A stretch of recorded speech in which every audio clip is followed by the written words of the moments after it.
Ke seri khotbah hari ini kita akan masuk dalam perkataan ke-6 Yesus.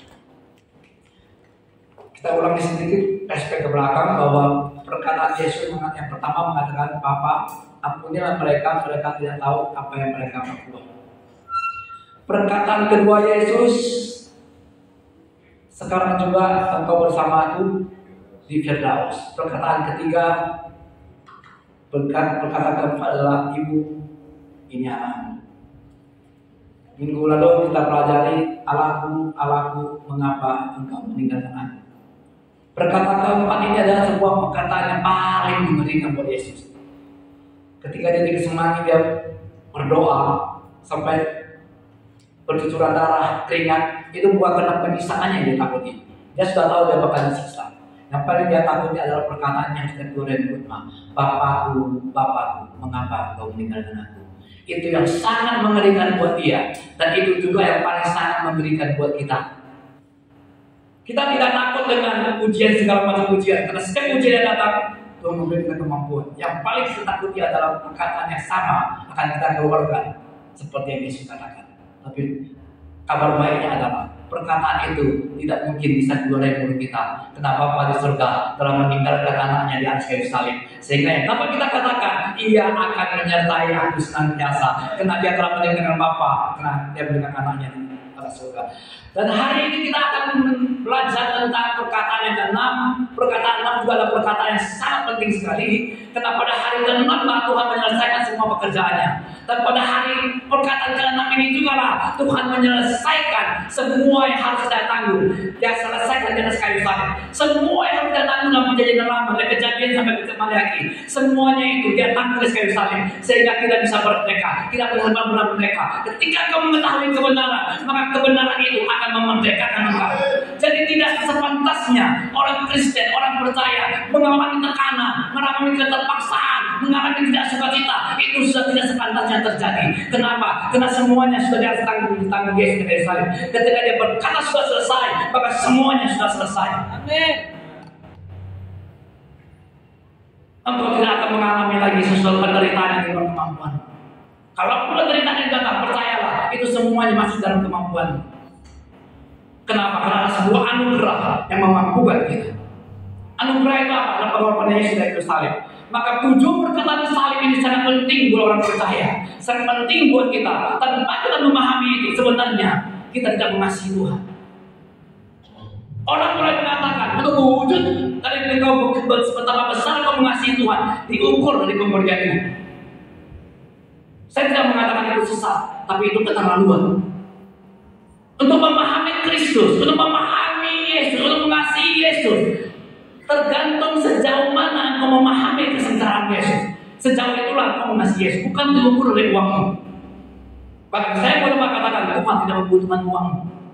Yang Tuhan butuhkan adalah engkau bisa memahami betapa sengsaranya Dia. Sedalam mana engkau mengalami kesengsaraan Yesus, sejauh itulah bukti engkau mengasihi Tuhan.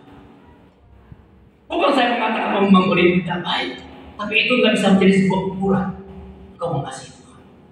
Kalau itu menjadi ukuran mengasihi Tuhan, percayalah kita yang dulu di ruangan ini kalah sama mereka semua, karena mereka pada orang kaya. Mereka bisa memberi lebih besar. Nah, hari ini kita akan belajar tentang perkataan ke-6 Yesus. Mari kita baca firman Tuhan. Yuk kita baca sama-sama. 3, 2, 1 ya. Sesudah Yesus meminum waktu asam itu, berkatalah Ia, sudah selesai. Nah, pertanyaannya apa yang Dia selesaikan? Orang mengatakan Dia telah menyelesaikan semua dosa kita. Iya.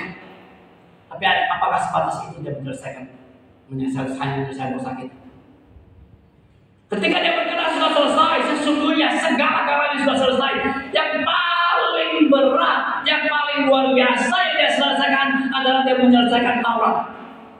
613 perintah Taurat Dia selesaikan di atas kayu salib. Sehingga ketika kau percaya, kau lahir baru, kau bebas dari tuntutan hukum Taurat. Karena tidak ada satu manusia pun selama dia hidup dalam daging ini tidak sanggup menggenapi hukum Taurat. Satu-satunya daging mengenai hukum Taurat adalah ketika manusia yang agung itu dia berinkarnasi menjadi manusia daging seperti kita. Daging dia sajalah yang mampu untuk menanggung semua tuntutan hukum Taurat terdalam diri dia. Sehingga ketika tuntutan hukum Taurat terdalam dalam diri dia, maka kita bebaslah dari tuntutan hukum Taurat. Tanpa hukum Taurat orang tidak mengenal dosa. Jadi tuntutan hukum Taurat itu ditanggungkan ke daging dia, yang seharusnya itu ditanggungkan kepada kita. Jadi sebagai orang Kristen, sebagai orang percaya seharusnya kita tidak ada lagi keharusan. Harus ini, harus itu, harus bayar ini, harus bayar itu. Semua yang kita lakukan adalah hasil manifestasi karena kita mengasihi Kristus, bukan karena supaya. Tidak ada lagi kata supaya di situ. Yang ada adalah kata walaupun. Bukan kata supaya. Kalau kata supaya itu transaksional. Berilah maka engkau akan diberi. Itu transaksional. Itu hanya berlaku di dunia ini. Di dunia kita tidak kenal itu. Tabur tuai berlaku itu. Yang saya tahu adalah Yesus berkata, engkau berkata 4 bulan lagi akan masuk musim menuai. Tetapi aku berkata kepadamu, sekarang juga engkau bisa menuai. Amen. Orang berkata, apa yang kau tahu, apa yang kau tuai. Tapi Yesus berkata, engkau akan menuai di mana tempat tidak pernah kau menabur. Amen. Untuk tinggal di rumah besar, engkau perlu rumah. Tapi Alkitab katakan, engkau akan tinggal di rumah-rumah yang besar tanpa engkau bangun. Jadi bukan lagi apa yang kita lakukan, semuanya itu hanya karena anugerah. Kenapa? Karena tuntutan itu sudah tidak berlaku lagi atas hidup kita, atas daging kita ini. Tuntutan itu sudah ditimpakan ke dalam tubuhnya.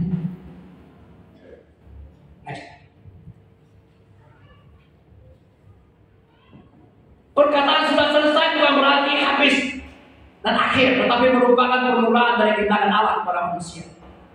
Jadi biasanya kalau kata selesai itu adalah semua sudah selesai. Tapi di dalam Tuhan, selesai itu adalah justru memulai hidup kita dimulai dari situ. Kehidupan kita baru dimulai dari situ. Dimulai dari mana? Mulai kita hidup terasa begitu bebas. Kita hidup seperti tanpa ada tekanan. Kita hidup tidak lagi seperti dikejar-kejar ketakutan. Kita ibadah, nanti takut bisa berpetir. Enggak kasih perpuluhan, nanti takut enggak diberkati Tuhan.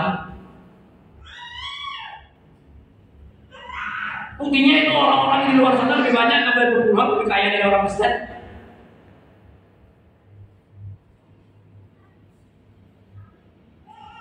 Enggak lagi. Jadi ketika Yesus dikasihkan kali dia sudah selesai, bagi dia sudah selesai, bagi kita baru dimulai sesuatu yang baru yang akan kita nikmati sepanjang hidup kita sampai kepada kekekalan nanti.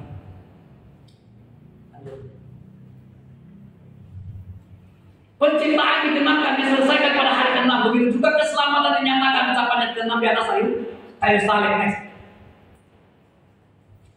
Inilah adalah ucapan kemenangan total di mana Kristus melakukan tugasnya secara.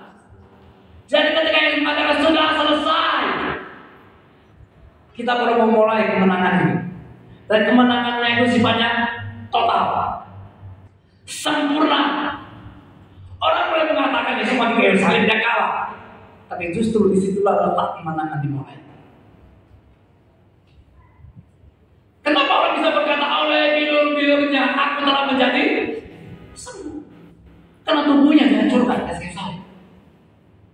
Kita katakan sampai tulang-tulangnya bukan tadi. Bayangkan ngeri gak itu? Ini lebur semua, hancur sampai tulang-tulangnya bisa dihitung. Supaya hari ini kita bisa berkata oleh bilur-bilurnya aku telah menjadi sembuh. Mengucapkannya gampang, tapi di atas salib kesengsaraan itu luar biasa. Untuk itu kita perlu memahami kesengsaraan Kristus. Semakin mendalam kau memahami kesengsaraan Kristus, semakin dalam bukti kau mengasihi Tuhan. Karena engkau memberi, kadang-kadang orang memberi bukan karena mengasihi Tuhan. Engkau memberi karena kau berpikir datangnya 20 kali lipat, 30 kali lipat, 100 kali lipat.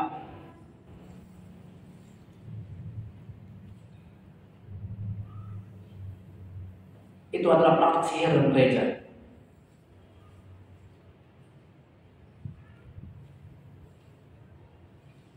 Kenapa? Karena ketika kau berharap kau memberi, kau berharap 10 kali lipat, 30 kali, 60. Apa yang mendorong kau memberi? Keserakahanmu. Dari mana sumber keserakahan? Dari mimbar. Kau berbebas, kita berbebas. Tapi ketika Yesus sudah selesai, itu termasuk sudah selesai.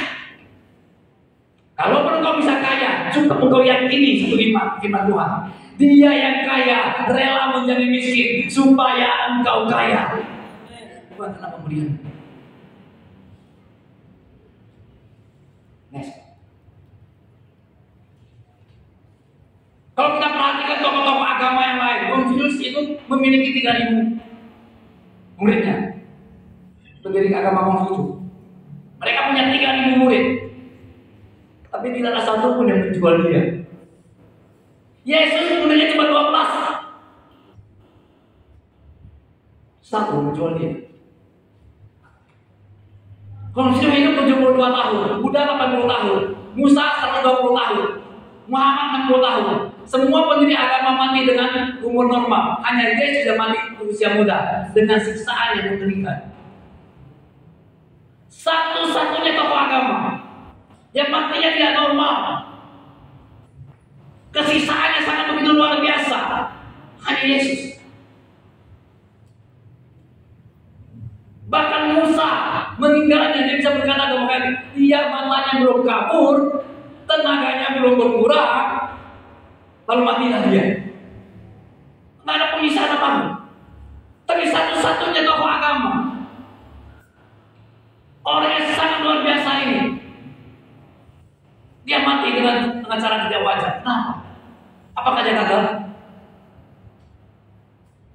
Dia mati muda, umur 33 tahun. Apakah dia gagal?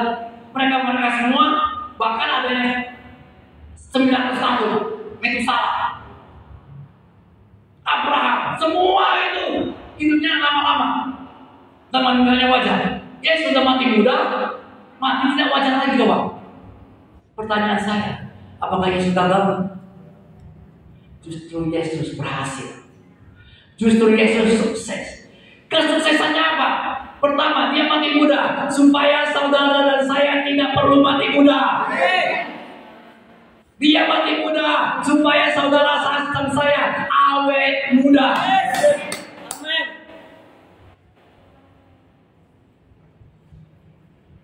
Dia mengalami penyiksaan, mengalami penderitaan supaya engkau tidak menderita. Dia mati terkutuk di kayu salib supaya engkau jangan terkutuk. Semuanya yang dia tanggung di kayu salib, dia bukan gagal. Dia juga sukses secara sempurna. Ibaratnya pesawat mendarat dengan sempurna, tanpa cacat celah. Makanya hari ini kita bersyukurlah bisa menjadi orang percaya. Tidak sekedar menjadi orang Kristen. Percaya apa?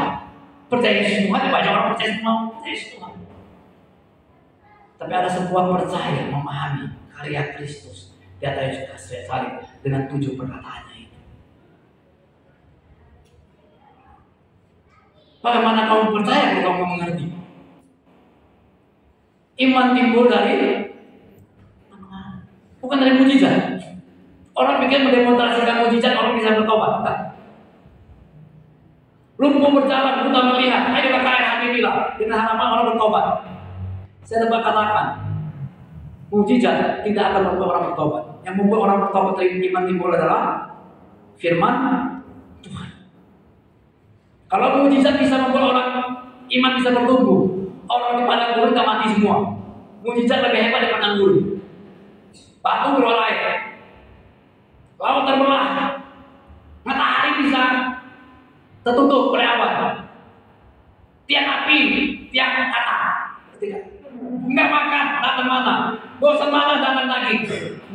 kurang besar apa di sini? Tapi semuanya mati, 2 juta lebih. Hanya tinggal 2 orang yang hidup. Mujizat. Kita akan membuat iman kita bertumbuh, tapi firman Tuhan lah yang membuatkan. Tapi firman Tuhan ini tidak akan bisa sama itu tidak ada yang memberi tahan. Untuk itu kita memberitakannya tentang kabar baik.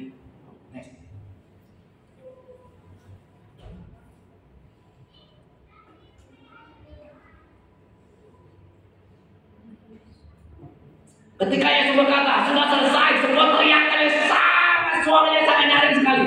Sudah selesai. Kepada siapakah suara ini ditujukan? Ketika dia memproklamirkan sudah selesai, kepada siapakah suara ini diproklamirkan? Kepada siapakah suara ini ditujukan? Paling tidak kepada 3 hal. 3 tipe maksud. Yang pertama, suara ini ditujukan kepada malaikat yang dalam penantian menunggu suara ini diproklamirkan. Para malaikat sedang menunggu-nunggu apakah Yesus bisa sampai meneriakkan sudah selesai itu. Detik demi detik, menit demi menit, dari Getsemani sampai ke Golgota. Saya percaya saat-saat terakhir itulah, saat-saat krusial itulah, saat-saat yang sangat iya dan tidak itulah para malaikat menanti-nanti. Bisakah Yesus mengucapkan sebuah kata, sudah selesai? Dan saya percaya ketika suara yang gemetar itu, suara yang sangat nyaring itu, yang mengatakan sudah selesai, malaikat bersorak-sorai. Malaikat memuji menyembah Tuhan. Suara dan kemenangan telah terjadi. Para malaikat bersukacita. Ribuan jutaan malaikat saya percaya bersorak-sorai kemenangan. Sementara yang menyalibkan dia, yang meneriakkan dia di bawah kayu salib. Salibkan dia, yang mengejek dia, yang menghina dia. Saya percaya waktu itu dapat pulang semua. Karena mereka sudah kelelahan. Sepanjang hari mereka berteriak-teriak, capek juga, enggak makan. Tapi ada beberapa oknum yang sedang menanti-nantikan teriakan itu. Mereka tetap menantikan teriakan itu. Salah satunya adalah malaikat-malaikat yang sedang menanti-nanti teriakan itu. Ketika berteriak sudah selesai, maka malaikat bersorak-sorai. Yang kedua,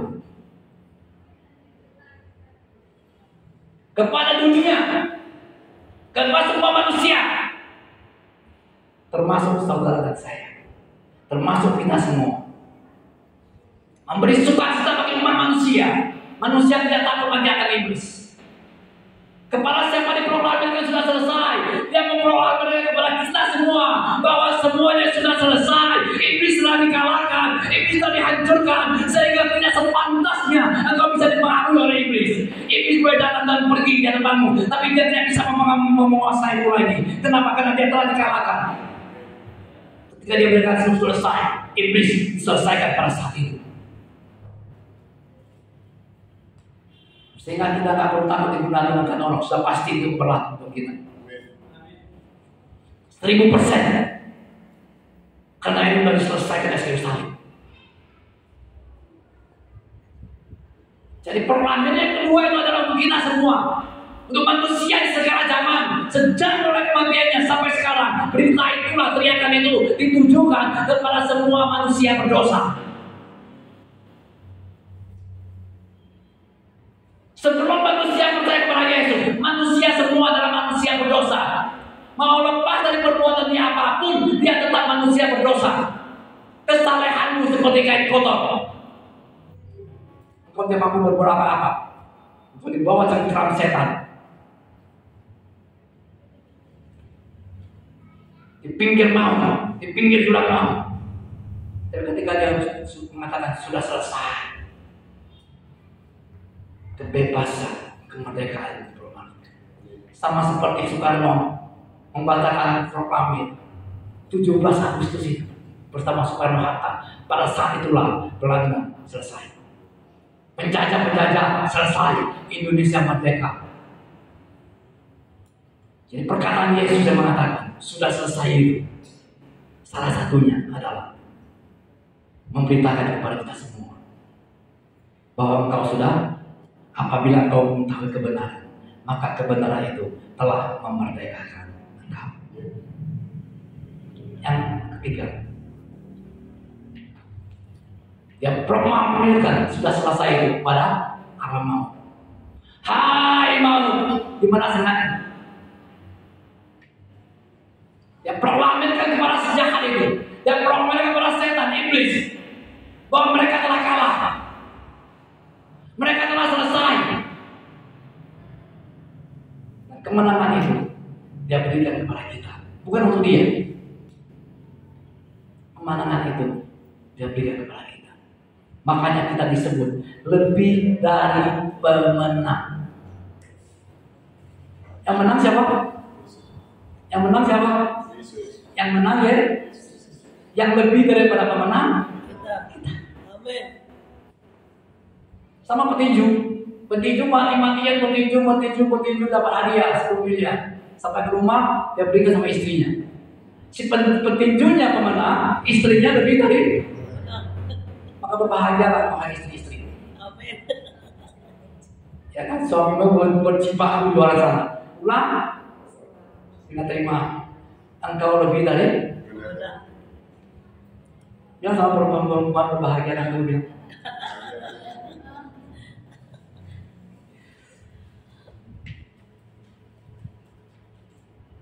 Yesus menang atas siapa? Atas setan.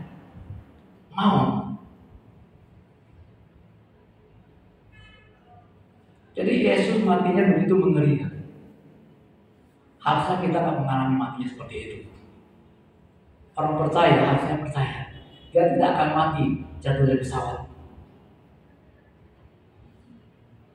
Kita harusnya matinya normal. Amin. Kenapa? Karena Yesus sudah mati dia normal. Kita awal muda, karena Yesus mati muda.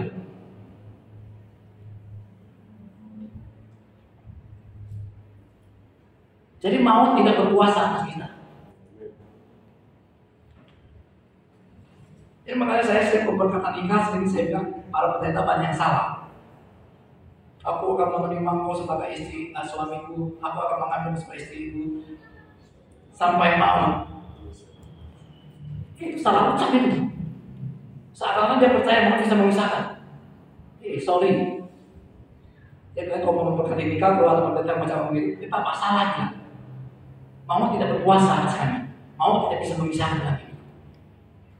Yang bisa memisahkan kami hanya Tuhan. Maut tidak bisa. Yuk kita baca firman Tuhan.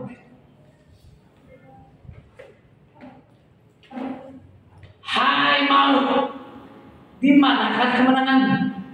Hai maut, di manakah sengatmu? Selama Yesus belum mati, mau terus berkuasa, mau terus mempengaruhi orang, dia terus menang. Sengatnya luar biasa sekali. Tapi ketika dikatakan sudah selesai, hai maut, di mana? Tak ada lagi sengatnya. Sengat maut apa?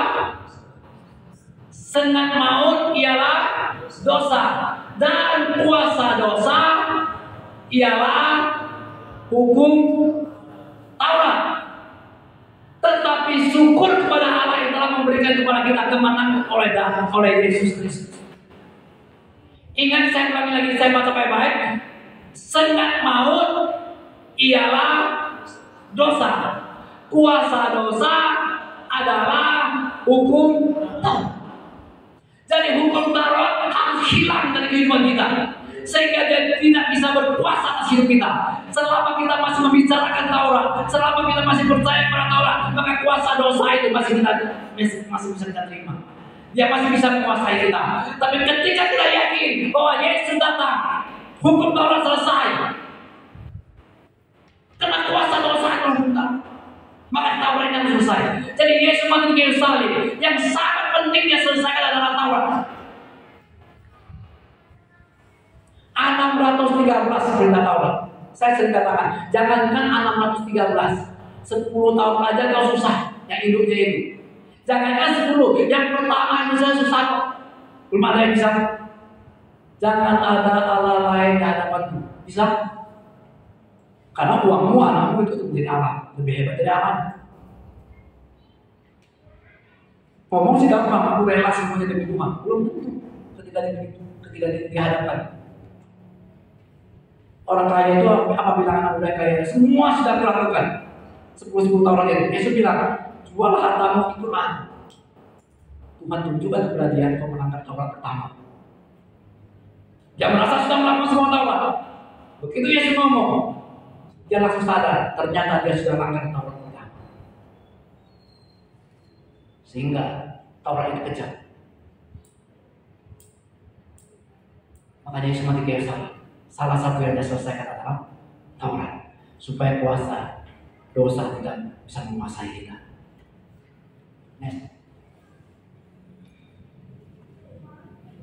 Jangan takut tuntutan Taurat, karena itu sudah Kristus terima. Tuntutan yang keras dari hukum Taurat sudah selesai. Jadi sekarang kita akan takut lagi. Mau makan. Tiba-tiba lupa berdoa. Mulut bakso udah masuk. Lupa berdoa, keluarkan lagi. Lupa doa, keluarkan lagi doanya. Pernah seperti itu? Bukan saya katakan enggak bagus, berdoa bagus. Ya tapi kalau sampai ke mulut, telan dulu.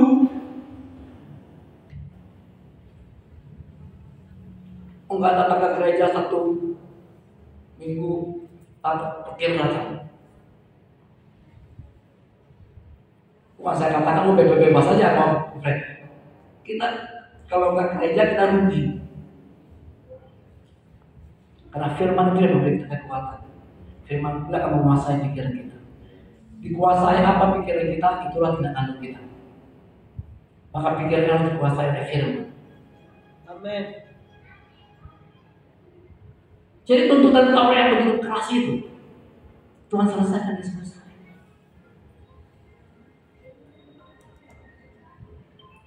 Enggak ada lagi lah istilah buah sulur, janji iman,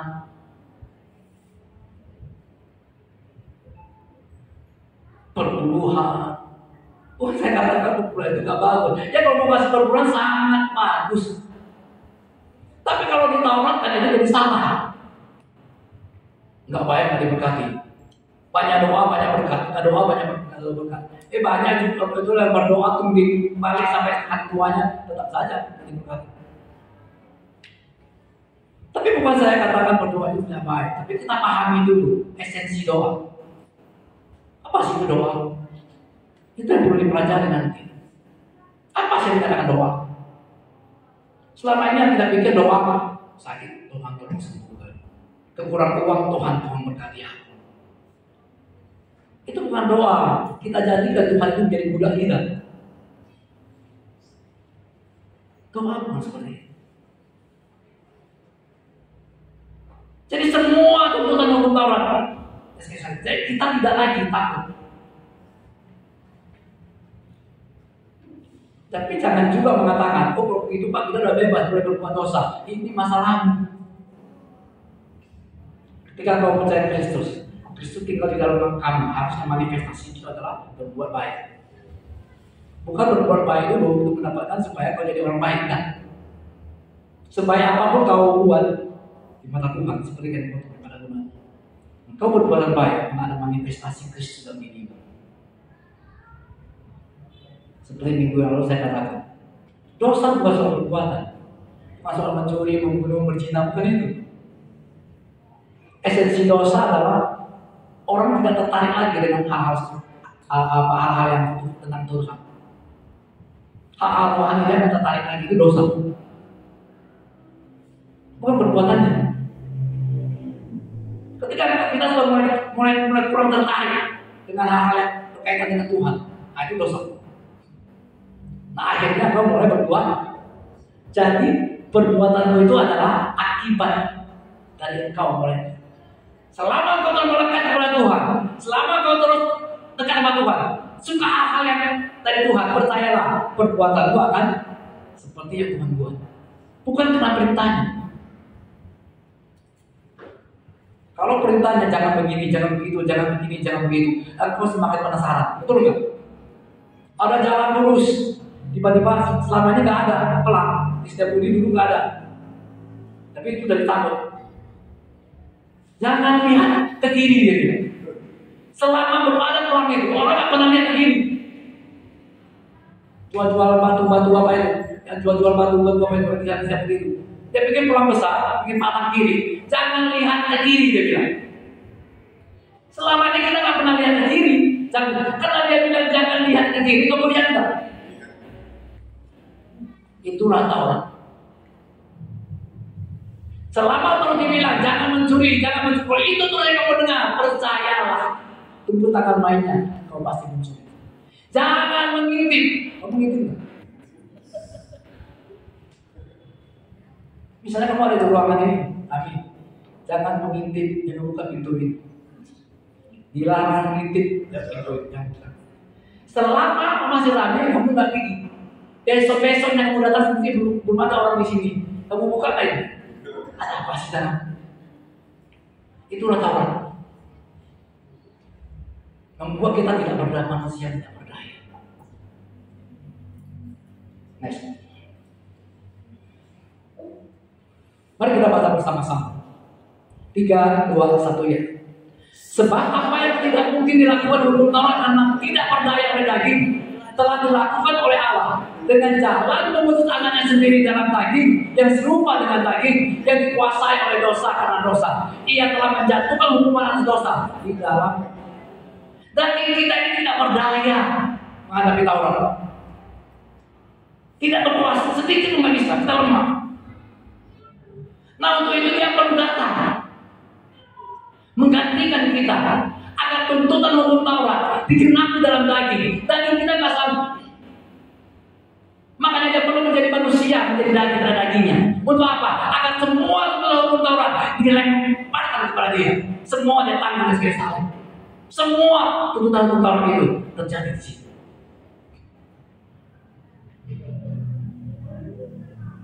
Karena kita manusia nggak bisa. Sementara tuntutan hukum Taurat digenapi, nggak bisa enggak. Tapi manusia tidak ada satu pun yang bisa menggenapi. Untuk itu dia datang. Ada orang berdebat, bertanya, Pak, kalau begitu kenapa ada firman Tuhan yang mengatakan tidak boleh ada satu iota pun dari hukum Taurat itu, semuanya digenapi. Ya saya setuju saja. Hukum Taurat semua digenapi, tapi bukan kamu yang menggenapi. Yesus yang menggenapi. Kalau kamu yang menggenapi, saya percaya ke neraka di sini. Namanya ada manusia yang bisa menggenapi 313. Saya fokus 2:10 mengatakan, apabila kau melakukan seluruh hukum itu 612, lupa satu, kamu dianggap bersalah semuanya. Udah saya bilang jangankan anak 13, yang 10 itu yang tidak bisa, yang satu aja belum bisa. Satu-satunya bisa hanya dagingnya Yesus. Dia berinkarnasi menjadi manusia. Tujuannya ada semua tuntutan itu dihantam ke tubuhnya. Kemudian disalib itu. Dan kita masih dikatakan tulang-tulangku terhitung semuanya. Betapa hancurnya tubuh itu. Itu tuntutan hukum kan ini. Di dalam perjanjian lama, aku sekali-kali tidak mengabaikan orang yang bersalah dan akan dituntut dari keturunan ketiga sampai keturunan keempat. Ya kan? Itu tuntutan perjanjian lama. Salah satu tahun. 4 generasi. Pernah dengar nggak? Orang bilang begini, bapaknya jantung, kakeknya kena jantung, ada kemungkinan kamu kena. Pernah dengar itu? Neneknya penyakit kusta, bapaknya kena kusta, ini bapak kena. Dokter saja percaya kalau ketika kita ada gula, kegiatannya orang tuamu sakit gula nggak ini? Sering dokter tanya seperti itu. Dengan kata lain dia bilang itu adalah penyakit yang bergenerasi.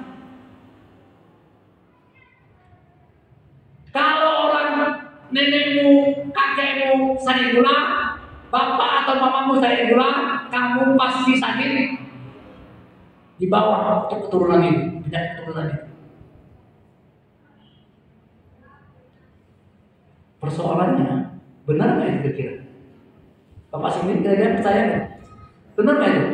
Mas Sindi, benar nggak itu?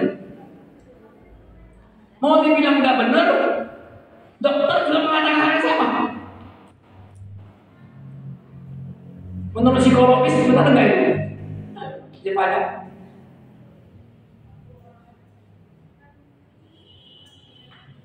Mau dibilang tidak benar, hampir semua dunia percaya itu.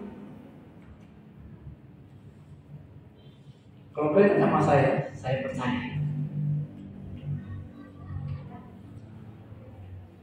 Mama Jepangnya percaya.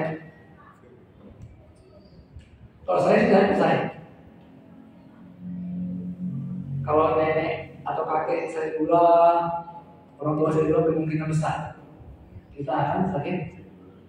Kalau ada keluarga kita yang kembar, ada kemungkinan kita di sana percaya itu. Mama Josa percaya itu? Hah? Percaya. Jadi yang kembarnya percaya, yang sakit kakeknya nggak bisa berdakwah. Gimana sih? Kita nggak fair. Karena kalau percaya dua-dua percaya. Ya kan? Percaya ya? Kita percaya. Jadi kalau ada orang tua kita yang sakit kanker, nenek kanker, bapak atau ibu kanker, kita ada kemungkinan kena. Itu memang betul gennya. Tapi kabar baiknya buat saudara saya, itu tidak berlaku. Itu sudah terputus. Sejak kapan? Sejak Yesus mengatakan sudah selesai, kita terima Dia, maka kita disebut anak Yesus. Oh, Yesus tidak pernah sakit kanker. Yesus tidak pernah kepala jantungan. Dia tidak ada kencing manis. Dia tidak sakit gula. Dia tidak pernah stroke. Itu kita adalah generasi Dia. Generasi yang lama sudah terputus. Maka jadi Bapak mengatakan sekali-kali aku tidak pernah akan ingat dosa dan kesalahan. Lewat apa? Lewat penerimaan Dia sebagai Kristus. Maka generasi kita terputus. Itulah Injil. Itu kabar baik. Amin. Ketika kita terima Dia sebagai Tuhan hidup, Dia lahir baru. Orang tua kita berubah.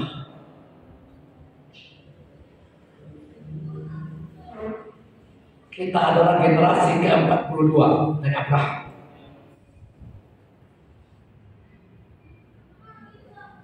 Dari Abraham katanya Alkitab 40 dari 2 generasi. Kalau menurut Alkitab dari Abraham sampai Yesus. Tapi kalau kita hitung satu persatu, Yesus generasi ke-41. Ternyata generasi ke-42-nya adalah saudara dan saya. Generasi yang lahir dari Yesus menjadi anak Allah. Sehingga kita bisa mengatakan, Bapa, Engkau begitu memberkati. Amin. Kita generasi ke-42.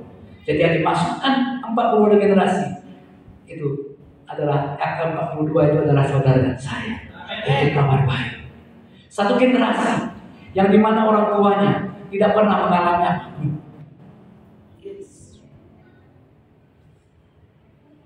Pada saat itulah engkau bisa berkata, aku benar-benar merdeka. Amin. Dalam terjemahan yang lain, terjemahan Alkitab sehari-hari, tulisnya begini, karena tubuh kita ini lemah adanya, sehingga Taurat tidak menggenapkan sesuatu. Jadi Taurat tak bisa, kita tak bisa menggenapi Taurat. Itu sebabnya Allah mengutus anaknya sendiri menjadi daging, supaya boleh dijatuhi hukuman di dalam daging dia, yang harusnya dijatuhi hukuman ke daging kita, tapi daging kita tidak akan mampu.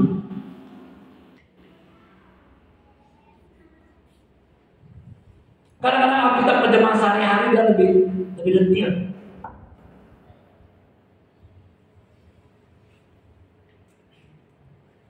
Jadi dia datang menjadi daging untuk menggantikan daging kita. Detik demi detik. Kalau kita lihat dari mulai kelahirannya, semuanya luar biasa. Ketika dia lahir, di tengah kegelapan muncul bintang yang terang. Ketika dia mati, di dalam terik matahari tetap kegelapan. Itu luar biasa. Tidak kebetulan. Semua dalam desainnya Bapa di surga. Next. Mari kita baca bersama-sama, ini penting. 3, 2, 1 ya. Kristus telah menebus kita dari kutuk hukum Taurat dengan jangan menjadi kutuk karena itu kita. Sebab ada tertulis, terkutuklah orang yang diangkat di atas kayu. Jadi Yesus mati di kayu salib menjadi kutuk yang harusnya kita yang menjadi kutuknya Taurat. Makanya dikatakan dalam Galatia yang lain dikatakan seperti ini. Apabila engkau mengharapkan kebenaran oleh hukum Taurat, maka sia-sialah kematian Kristus. Engkau hidup di luar kasih. Mau tahu nggak betapa ngerinya hidup di luar kasih karunia? Semuanya orang berjeri lelah sendiri, tanpa campur tangan Tuhan di situ. Itulah orang yang hidup di luar kasih. Jangan mengharap apapun itu, tidak ada itu. Karena itu sudah selesai. Jangan tanya kenapa Tuhan bikin Taurat. Ini satu sesi tersendiri. Saya akan jelaskan kenapa Taurat itu, kenapa Taurat itu harus ada. Sama kayak Tuhan bilang, semua pohon ini boleh kamu makan buahnya, ya kan? Tapi yang satu itu jangan kamu makan. Yang satu itu pengetahuan tentang yang jahat dan yang. Pertanyaan saya apa? Kalau anak kita tahu yang jahat dan yang baik, bagus nggak? Hah? Mama Joshua bagus, kira-kira Joshua tahu mana yang baik, mana yang jahat, bagus nggak? Kira-kira Cindy tahu, dia tahu loh, ini jahat, ini baik, bagus nggak? Tapi Tuhan larang makan, jangan mau makan itu. Nanti kau makan, kau jadi tahu mana yang jahat, mana yang baik. Pertanyaan, kenapa Tuhan larang makan itu? Harusnya baik dong. Anak kita dikasih 8 tahun, dia tahu mana yang jahat, senang dong aku. Tapi itu berbahaya bagi Tuhan. Jangan kau makan, baik. Akhirnya dimakan si Adam. Tanya saya salahnya di mana? Mau tahu salahnya di mana? Mau tahu? Mau tahu nggak salahnya di mana ya? Oh ya, nanti minggu depan kita belajar ya. Tanya rani-rani kembali kita tahu. Kenapa? Saya orangnya selalu ingin menganalisa firman Tuhan. Kenapa saya seperti itu? Adam di mana kan engkau? Emang Tuhan nggak tahu dia di mana? Udah tahu tanya lagi, kepo namanya itu kan. Namun Tuhan nggak tahu. Jadi Tuhan tanya, di mana kan? Efesus 2:15. Mari kita baca bersama-sama. 3, 2, 1 ya. Sebab dengan matinya sebagai manusia, ia telah membatalkan Taurat dengan segala perintah dan ketentuannya untuk menciptakan keduanya menjadi satu manusia baru yang dirinya, dan dengan itu mengadakan damai. Orang selalu berdebat apakah Tuhan sudah meniadakan hukum Taurat. Saya tidak mau katakan meniadakan atau tidak meniadakan, tapi yang jelas dengan matinya ia di kayu salib, ketika dia berkata sudah selesai, maka ia telah membatalkan hukum Taurat dan semua perintah-perintahnya. Sama kayak Mahkamah Konstitusi membatalkan undang-undang, batal nggak ya? Batal. Hal yang sama Yesus lakukan di kayu salib. Tapi kalau di Mahkamah Konstitusi nggak ada korban di situ. Untuk membatalkan Taurat itu nggak gampang. Yesus sudah tergantung di kayu salib untuk membatalkan Taurat. Makanya saya heran orang Kristen masih suka ke sana. Yang pertama kamu nggak mampu, yang kedua sudah dibatalkan Yesus. Tuhanmu siapa sih? Kalau Taurat itu kan Musa pemimpinnya. Makanya Tuhan sengaja kuburan Musa nggak tahu di mana tempatnya. Jenazahnya tak kemana tahu. Mulai Abraham semua tahu, hanya Musa yang tahu, hilang.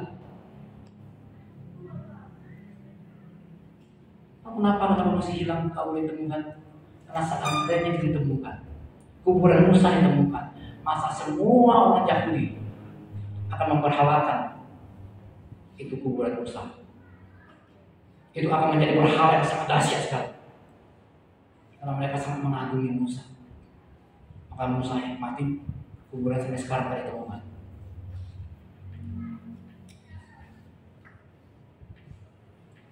Untuk itu Yesus mati di salib. Maka berbahagialah kita hari ini. Tuntutan hukum Taurat tidak berlaku atas hidup.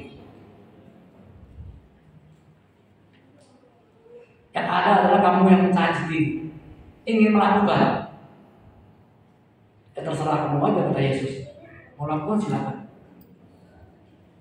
Tapi dapat dipastikan kau tidak akan mampu melakukannya. Terus saya bilang, Taurat pertama aja kan bisa.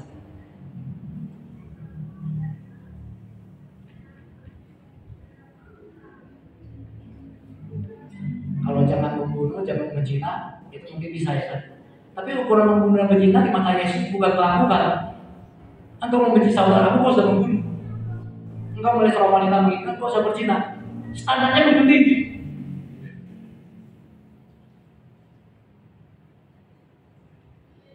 Barang siapa tampar pipi kananmu, beri pipi kiri. Kalau orang minta bajumu, kasih sak jubah-jubah. Itu bagian dari Taurat. Korbannya sih gampang. Masalahnya sebagai pendeta dia datang, mau bisa nggak dia kasih? Dia minta baju saya kasih sak cas sama cas saya kasih. Harga cas 3.500.000, kira-kira seperti itu. Bisa lakukan aja. Makanya banyak orang Kristen kadang-kadang tanpa dia sadar dia sombong mohon. Aku ingin melakukan firman. Aku ingin melakukan firman. Firman mana mau lakukan? Bisa kamu lakukan beberapa itu saja. Gak usah banyak yang beberapa saya seperti itu aja. Kalau matamu nakal, cungkir lah itu.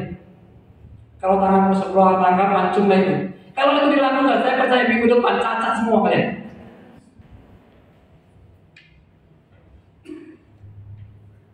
Ada yang mata buta sebelah, ada yang sudah tangannya untung sebelah. Tapi untuk membatalkan itu enggak mudah. Remuk, darah keluar dari kepala sampai ujung kuku, hancur. Dari jam 9 pagi sampai jam 3 sore. Teriakan, 7 teriakan Yesus Yerusalem itulah yang menyelesaikan semua Taurat. 7 teriakannya itu, satu persatu Yerusalem. Tidak ada kata-kata lain dari Yerusalem selain dari 7 kata itu. Minggu depan kita akan pelajari perkataannya yang terakhir. Bapa, kuserahkan nyawa barang. Ya.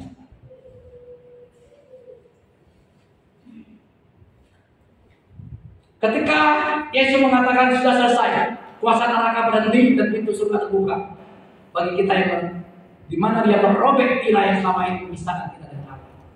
Jadi ketika Yesus mengatakan sudah selesai, pintu neraka tertutup. Pintu surga terbuka. Setelah pintu neraka tertutup, dikunci. Kuncinya sama siapa? Siapa yang pegang kunci neraka? Yesus. Ketika pintu neraka sudah selesai, pintu neraka close. Yang memegang kunci neraka adalah Yesus. Akulah yang memegang kunci kerajaan maut.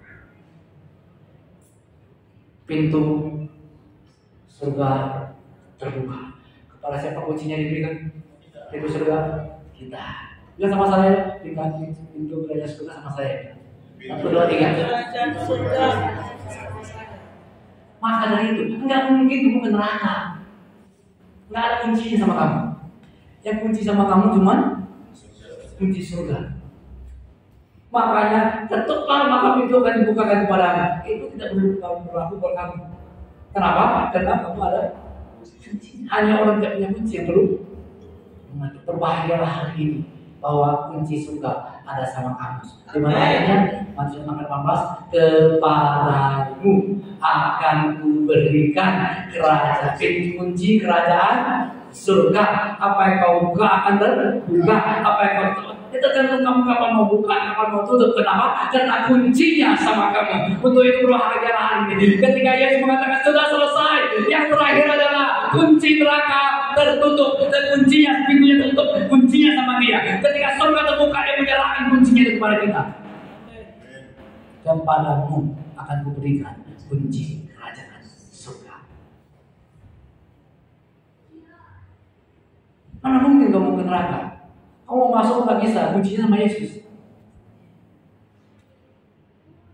Lalu ada orang bilang, Pak, kalau ke neraka sama Yesus juga tak apa-apa. Ngapain? Mau ngapain?